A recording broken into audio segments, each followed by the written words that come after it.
You ever have one of those days where everything goes wrong? You're angry, frustrated, doubting yourself, and nothing you do feels right. But the truth is, it's not your talent that failed you.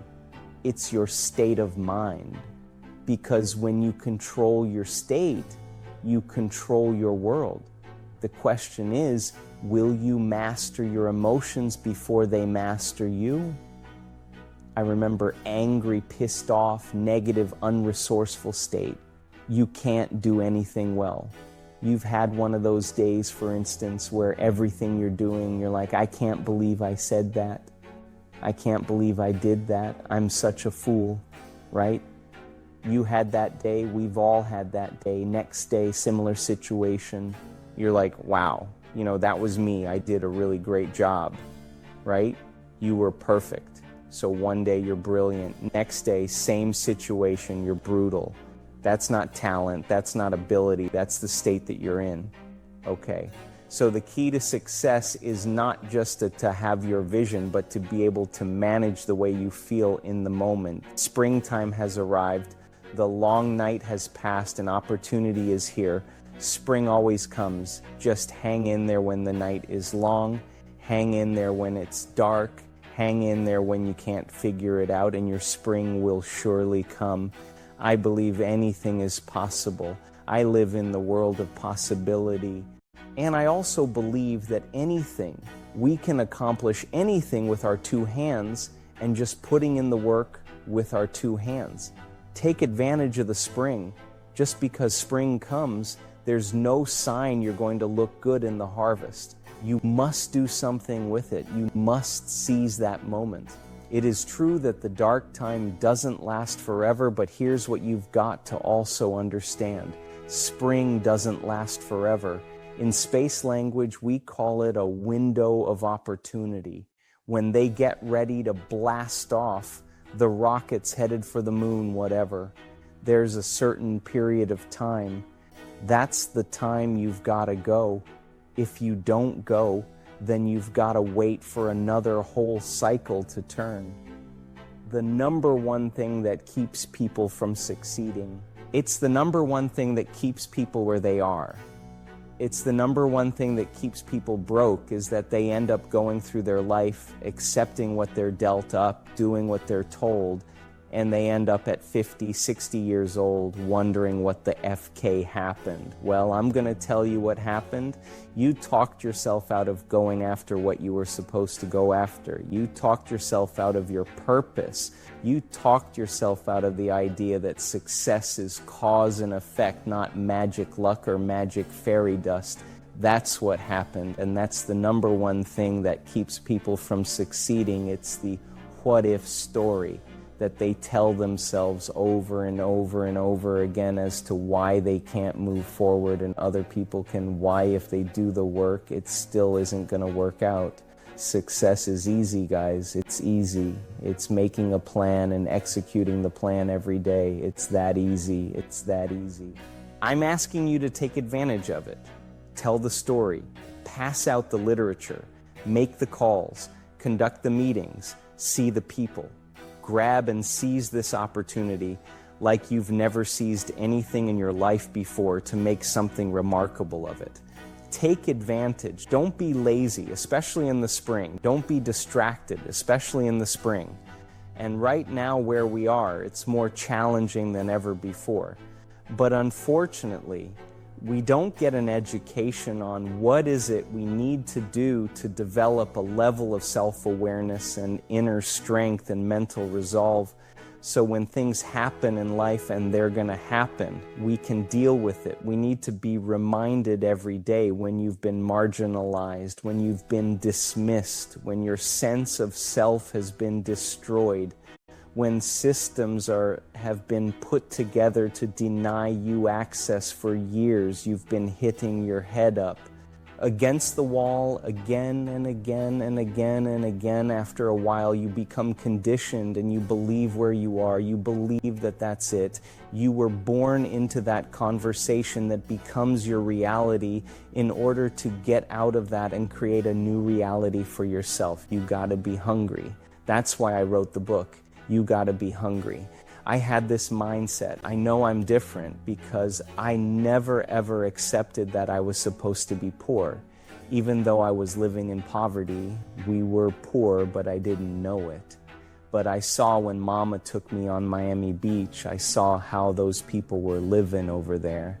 And when we came across the Venetian Causeway and how we lived in Overtown and Liberty City, I said, that's where I wanted to live. That's the kind of life that's appealing to me. I was not willing to settle in my environment. There are a lot of people that have settled. There are a lot of people who've never been anywhere. Do you know only 15% of Americans travel? Only 15% ever been anywhere. Around the world. I created a life. See, you want to create a life. I want you to write this up. Create the life that you desire. What are you talking about? We have the ability to do that. We've been indoctrinated, not educated. Educational curriculums are created by manufacturers. People have been produced, mass-produced to work in factories. Hey, you have a superpower. You know what it is? It's you regardless of what you're going through right now. If you're going through a foreclosure, if you lost your job, you're going to be evicted regardless of all of that. You are the power. You are the money. Anything that you've lost, you can get it all back. And so you can't be casual about this. You are the power. You got the power in you to do more than you can ever begin to imagine. I've seen people who just would not be denied Byron Allen. That name probably don't mean much to you, but I remember when he first started out, he was trying to get a night show on television. Now this guy's a billionaire. Byron Allen, check him out. I saw him, he just refused to be denied. As you look at yourself, look at your life, don't look at your situation. You look at where you're going, you look at yourself, do some hard searching in yourself and say to yourself, this is not me, and decide to take your life in another direction. Don't change your decision that you can have a better life. No, don't change that decision because some obstacles have been set in your path, because you've had some failures and some disappointments and some setbacks. No. And right now, where we are right now, this is a time that challenges you. You can't be casual. Now we're being shaken up for a reason. God is still in the midst of all of this, all this stuff that's going on right now, all hands on deck, and is serving us notice. If you're going to make it through this time where you are right now, you got to step it up. You got to dig within yourself. You've got to work on yourself. You've got to develop yourself. The price of freedom is constant vigilance. What do you mean by that? Just because you achieve a level of freedom, we must also deal with the enemies within ourselves. Yes, we've got enemies on the outside. Some of the enemies are a lot closer than that. They are within. And I want to give you a list of some of the things to watch out for when you get back home called enemies within yourself. Here's the first one: indifference. Whatever you do, practice not being casual. You've got to shake off sometimes the lethargy that would say, oh, well, maybe it's not going to work for me, or I'll just go along and see what happens. I'm asking you, whatever you do, the intensity that you've gathered up here during this extravaganza, I want you to take this same intensity home with you. Don't be casual. Casualness creates casualties. Go home with a renewed intensity. Don't let indifference take over. Here's the next one: indecision. Someone's mentioned it a couple of times on this stage. They've had to deal with it. You've got to deal with it. Indecision is called the thief of opportunity. Make decisions, even if it's a wrong decision. Do the very best you can. Make a decision and go with it. If it doesn't work out because it was a wrong decision, I'm telling you that gives you experience now to make a better decision. Here's the next one: doubt. We've all got to deal with the enemy of doubt. Cynicism has a unique way of crowding in on all of us. Being cynical about the government, being cynical about banks and money, being cynical about society, being cynical about the past, cynical about the future. I'm asking you, don't let that disease grab you by the throat. Yes, it's easy to doubt that it can happen. It's easy to doubt. We've all got fears that want to crowd in. And here's one of the worst ones of all, and that is to doubt yourself. Don't doubt your own ability. Don't doubt your own strength. If I can make it, you can make it. Next is worry. You got to worry some, but here's the clue. Don't let it conquer you. If it's 2 o'clock in the morning and your daughter's not home, yes, you've got to worry. If you're in New York City and step off the curb and one of those yellow taxis is coming, yes, you better worry. But mark this down. Let worry alarm you, but don't let it conquer you. We all need to be concerned. We all need to be concerned. If there's enemies around, we need to be concerned. If it isn't going well, yes, we need to be concerned. But I'm asking you to let it let it touch you. Let it alarm you, but don't let it conquer you. Take all of the worries you've got and try to drive them into the smallest corner you can possibly find. If you don't, worry will be like a mad dog loose in the house. It'll have you in the corner. So whatever your enemies are here, drive them into a small corner. Here's the next one. Overcaution. Hey, in the spring, if you're too cautious, you never will plant the seed. If you're too cautious, you won't take the chance. If you're too cautious, you won't step out front. If you're so cautious, you probably never would have done your first meeting. Make this note, you got to take a chance. Drive your tendency to be too cautious. Drive it into a small corner. Yes, you can't be gullible. No, you can't go for everything. Yes, you've got to be careful. Yes, but don't be so cautious that it paralyzes you. Don't be so cautious that it restricts your chance to do better. See if you can't conquer that. Here's the next one. Pessimism. Yes, there's the dark side. Yes, there's the problem side. Yes, there's the difficult side. But I'm telling you, it's not the only side. Yes, the glass is half empty, but it's also half full.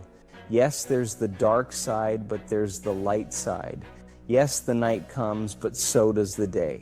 I'm telling you, don't be afraid of both sides. Opportunity and difficulty, chance and danger. Learn how to handle it all. Now here's the last one. When you get back home, you've got to deal with it. I have to deal with it. We all have to deal with it. And that's complaining. Yes, there's room for a legitimate complaint. Yes, there's room for legitimate business complaint. Yes, there's room for a legitimate complaint with the 13th floor. Yes, there's room for a legitimate complaint with the warehouse. Yes, there's room for a legitimate complaint once in a while with each other. But here's what I'm asking you. Don't let complaining master your life. If you become a chronic complainer, I'm telling you, nobody wants to be around you. Chronic complainer. I wouldn't want you for a business partner. Don't let complaining conquer your life. See if you can't drive it into a small corner. That's the season of summer. Nourish your values like a mother and fight your enemies like a father. Even if you have to fight the enemies that are within yourself, make this note, don't become a victim of yourself. It's possible to become a victim of tragedy. It's possible to become a victim of gossip. It's possible to become a victim of the things that happen out there. But here's the most important thing. Don't become a victim of yourself. Forget the thief in the alley that's after your purse. What about the thief in your mind that's after your promise? The thief in your mind that says you're too short. The thief in your mind that says you're too tall. The thief in your mind that says, well, yes, it'll happen to people out in California, but it can't happen way over here on this side of the world. I'm asking you to conquer that thief, even though you find him in your own consciousness. I want to reassure you that you can do it. I want you to reassure you that you can make the decisions. I want to reassure you that no matter what the night, no matter what the storm, no matter what the difficulty, there isn't anybody here that can't figure it out. Find some things to do, step at a time. Yes, minute at a time. Yes, day at a time. Yes, week at a time. Yes, but there isn't anything you can't walk away from. There isn't any challenge you can't overcome. I want you to have that kind of belief in yourself. Thank you. You will fail at some point in your life. Accept it. You will lose. You will embarrass yourself. You will suck at something. There's no doubt about it. Hey, I'm telling you, embrace it because it's inevitable. Direction determines destination. Destination is not determined by hope. It's not determined by wish. Destination is determined by direction. You know, every time you lose at something, you're one step closer to winning the next time. The difference between successful people and not successful people are people give up. People wake up every morning, have doubt, they have fear, they're losing a Ferrari race or they're losing a race, and then they just give up. The hardest thing in life to learn is to lose. Winning's easy. You win, you're happy, you get a high five, your friends are happy. It's your ability to take a loss, get up the next day, dust yourself off, and keep going. I have lost at everything you can imagine. Seriously, I have been beat up and put down, and everything that can go wrong has gone wrong for me, but I just kept going. But here's the thing, I didn't quit. I didn't fall back. I suggest to you that if you are facing a challenge, don't stop. Stay busy, work your plan, continue to do those things that you know that work for you. After you have evaluated yourself in the situation, continue to move. Stay busy, stay busy, stay busy. I prayed, and I prayed, but I continued to fail and fail and fail, but it didn't matter because you know what? There's an old saying, you hang around the barber shop long enough, sooner or later you're gonna get a haircut. So you will catch a break, and I did catch a break. And you constantly remind yourself after every defeat, after every setback, every time you get knocked down, I've got a saying, if life knocks you down, try and land on your back. Because if you can look up, you can get up. See, a lot of people, because of failure, they stop believing. Let me share something with you. You will fail your way to success. Yes. 8 out of 10 millionaires have been financially bankrupt. You will fail your way to success. It doesn't matter how many times you fail. It doesn't matter how many times people tell you that you can't do it. It doesn't matter if you don't have a dime in the bank. You will fail your way to success. You cannot change destination overnight. You cannot change destination overnight, which means you can't arrive at a 5 years from now place tomorrow. But here's what you can change today. And overnight, you can change direction. One of the biggest challenges for people is everybody wants a better quality of life. Everybody wants life to be greater, but almost all of us get stuck at times where something stops us. Something prevents us from doing something that we really are capable of doing, whether it's turning around our body or shifting a relationship or turning around our finances or maybe just being happy and fulfilled at a different level. We get stuck with a belief of how we're not supposed to be, what we're not supposed to do. People won't accept what we're not capable of. Or maybe we get stuck in an emotional pattern of just being pissed off or frustrated or worried or sad or overwhelmed. Sometimes we get stuck, not so much in anything, but some habits of doing things a certain way. And what a breakthrough simply is that moment in time where there's an opening. And the opening can come from a conversation. It can come from meeting somebody that inspires you. It can come from an insight. It can come from watching a movie and being moved emotionally at just that right moment. It usually comes because something kind of clicked inside of us. Something snapped us and made us look at life through a different filter in a different way. And it's a real breakthrough because you take that little insight, that little distinction, that little moment, or maybe that little or big emotion inside of you that says, no more, I'm going to change this. And suddenly you do something to make your life better. You break out of the impossibility of life has to be this way or life is controlling me, and you start to take back control of your life. You start to make the shift. That creates the quality of life that you really deserve. Everybody experiences extreme stress at some point in their life. I don't care who we are. Something happens outside our control and it hits our life and it knocks us on our tail. It might be a health stress. It could be something with your family. It could be economic career. It could be something emotional that happens biochemical. There's so many things. It could be an environmental situation. They have nothing to do with you. Every one of us in our lifetime are experiencing extreme stress. And these days, because of the economy and the way we respond to it, the majority of people are experiencing some form of extreme stress. At least according to polls, stress doesn't come from the facts. Stress comes from the meaning that we give her the facts. Yes, those things have happened, but the real question is, if we fight what's happened, we've got a problem. We got to decide, what are we going to do with what's happened in our life? How are we going to take this? How are we going to mold this? How are we going to turn our life around? Because when you come up with a new meaning, you get a new life. So what are we going to do in this session? Well, in this session, we're going to take a look at something from a different perspective. We're going to ask you this question. What is the single force that controls the quality of your life? If there was one gift our Creator has given us, or the universe, whatever you believe, what is it? What is the one power that you have right now in this moment that can change everything? You have it. I have it. We all have it. It's this one singular individual power that can change anything in our life, regardless of what's happened to us. And I know, the answer is the power of choice. The one thing we have in this world is we can't control the events, but we can choose what to focus on.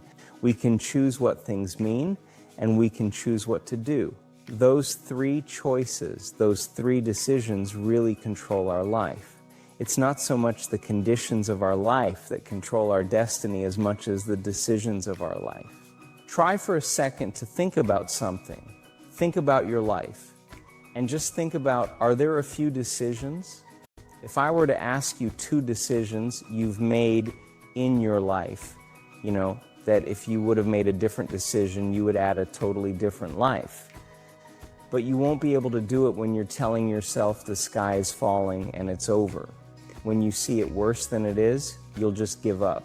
You won't do it if you don't tell yourself the truth is, you know what? This system isn't working. I got to do something. I got to change my finances. I got to change my job. I got to reach. If you don't tell yourself the truth and deal with the truth, the real truth, nothing's going to happen. When you fight life and go, I should be a singer and not a mom, and you got 5 kids, you got a problem. When you fight life and say, the economy should be different, you're going to be stressed. Deal with what is, without exaggeration, with total honesty, dealing with the cards, coming up with a vision, finding yourself a role model that shows your strategy, work your tail off, give, keep changing your approach, and you can get where you want to go. Make sense? Whatever you have produced, it came out of you as a result of the kind of person that you have become, as a result of your choices, as a result of your consciousness. Now you have to ask yourself, are you satisfied with what you have produced? Is this what you want? Would you like for things to be better than this? Do you believe that you deserve better than this? Are you content this is it? You don't have to do anything else, that you already resign yourself in life and say, well, I'm happy. I'm not starving like the people in Calcutta. Are you allowing yourself to get off the hook like that? Or do you believe somewhere in the back of your mind or in your heart that there is some other great work for you to do? There's something else that life has for you. And that's why you're here. How do we handle this fear factor? How do we increase our self-esteem? You have to begin to fortify yourself. How do we do that? I believe that you have to begin to consciously monitor your inner conversation and start talking to yourself. Start building yourself up. Sometimes the only good things you will hear about you are the things that you say to you. So I'm saying learn to be your own booster. Start building yourself up. Start encouraging yourself. Start saying, I can do this. I can make this happen. It's a natural inclination for us to put ourselves down. See, we are born negative, I think, in a negative consciousness because we live in a negative world. So I'm saying that we have to work through the challenges of life in learning how to begin to work to fortify ourselves. Begin to guard your mind against negative programming, like turn off the television. So you've got to guard the kinds of things that you put in your mind. See, if you don't program your mind will be programmed, because human beings are goal-oriented. That's it. That's why we die of broken hearts early. That's why we're running through life to early grave. Most of us go through life running scared. So we created this in our minds. False evidence appearing real. We made it real in our minds. There's nothing to fear but fear itself. That's the destructive monster. So turn off things that can contribute to your fear. Turn a deaf ear to people that all they can do is talk about how negative things are because they have bought into the consciousness of the world. Listen to things that can empower you, that can enable you to create a new reality for yourself and a new life for yourself. What idea are you sitting on? Write your ideas down. And then once you get that idea, take the leap. See, a lot of people get the ideas and just walk around with them. Take the leap. See, it's out here in the universe. If you don't take the plunge, I guarantee you somebody else will. Take the plunge, go into action. And ladies and gentlemen, you will be surprised at how things will come together. You'll be surprised. Now you're going to have some difficult challenges. I can tell you that now. Be aware of that. Things are not going to work out exactly right. For a time they will, sometimes. And that's when life is just playing a game with you. But ladies and gentlemen, go into action with your dream and don't avoid where the fights are. Get in the midst of the fight and get some hickeys on your head. Get knocked down so you can learn how to fight, so you can hold your position. See, most people don't get out in the arena of life because they don't want to fight. Most people don't get out there because they don't want to get knocked down. They don't want to be dropped to their knees. But see, you're going to be dropped whether you're on the field or whether or not you're sitting on the sidelines. You're going to be dropped, so at least get dropped for something. Don't get knocked down while you're sitting down. See, that's how most people are spectators in life. You don't want to be a spectator. You want to get out in the field where the action is, and you will be amazed. After the struggle, there will be a calm period and things will begin to click for you. Come out here with what you got. You don't have enough money. Don't worry about it. You got the dream. You got the idea. You don't have enough resources. Don't worry about it. You need some help. Don't worry about it. You get out here in the arena. Someone will look at you and become inspired and say, hey, can I help you? But if you're sitting up on the bleachers, nobody's going to ask you anything.